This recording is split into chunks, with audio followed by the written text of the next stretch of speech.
అక్షర భిక్ష క్రింది పట్టికలో నున్న 9 గళ్లలో మనము వరుసగా మూడక్షరముల తెలుగు పదములను నిర్మించవచ్చును.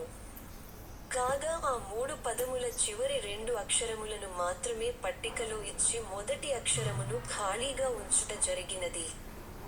ఖాళీలలో ఉండవలసిన ఆ మొదటి అక్షరములేమిటో పట్టికకు ఇరువైపులా ఉన్న తెలుగు మరియు ఇంగ్లీష్ పదముల ఆధారముల ద్వారా కనుగొని 2 నిముషములలోగా పూరించండి. ఒకవేళ 2 నిముషములలోగా మీరు పూరించలేని ఎడల అటుపై మేము పూరించి సమస్యను పరిష్కరించగలము.